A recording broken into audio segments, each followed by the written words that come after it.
I want to bring in Senator Martin Heinrich, Democrat from New Mexico. It's good to see you, Senator. Look, Kamala Harris certainly seems to have the wind at her sails right now. Your campaign has said that you're in a tougher race than a lot of people have suggested it is. New Mexico also has certainly one of the most competitive House races in the country with Gabe Vasquez. Has Kamala Harris helped?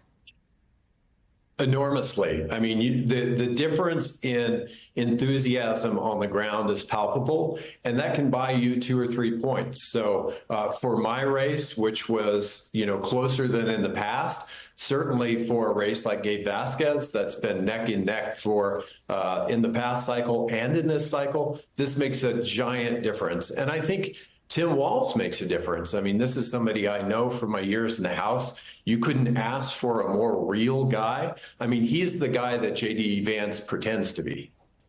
So, look, there was a lot of conversation that Kamala Harris, in a very compressed period of time, had 3 big opportunities. One was choosing a VP. You and a lot of other people think she surprised but did a positive thing. Then it's the convention and the debate. We've seen reports you are not going to attend the Democratic National Convention in Chicago. Are you skipping it?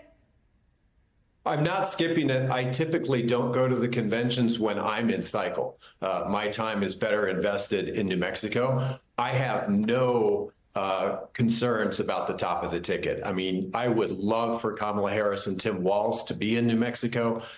These are people who are running an incredible campaign. And if you just look at how from moment one, Kamala Harris as vice president was in command of this election cycle and this campaign apparatus, I think this is a great ticket for New Mexico, and we're on our way to a victory. It will not be a slam dunk, but we are definitely on our way to a victory. So you mentioned you know Tim Walz, you like Tim Walz. Where does he help? And can you tell me particularly, are there places in the Sun Belt? Because we talked about him a lot in the Midwest and sort of the feeling that he gives. People say he's, kind of like your dad or your uncle. But does he help in your part of the country? He does. He's just a normal person. And there's this vibe around the Republican ticket right now. And he hit the nail on the head when he said, these guys are just weird. There are so many issues where Republicans right now want to be in your wife's exam room and your kid's bathroom at school. And don't get me even started about Googling or searching about dolphins. This is a weird ticket. And you look at Donald Trump, the guy never laughs or smiles. It's odd. And then on the other side of the competition, you have this very normal, energetic duo. And Tim Walz is just a regular, pragmatic guy who likes to get things done. You are smack in the middle, New Mexico, of 2 of the big border states, right? Arizona, which we know is a battleground state, Texas, which has an enormous border. There's been a lot of reporting about her weakness as the border czar. We have new reporting that after President Biden's executive order limiting asylum claims, the number of migrants in shelters on the southern borders and in some major cities has plummeted, in some cases by as much as 60%.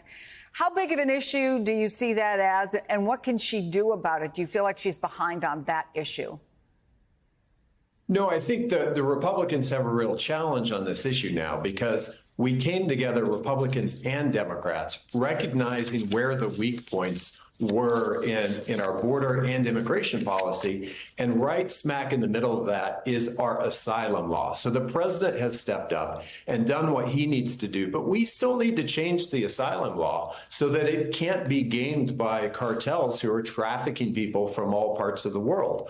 We tried to solve that with Republican input and Republicans at the negotiating table, and Donald Trump told his party to walk away. So in many cases, or in many ways, it's actually the Republicans who are going to have challenges because they don't want to actually fix this. They want an issue, not a solution. Democrats, like myself, are going to continue to support solutions.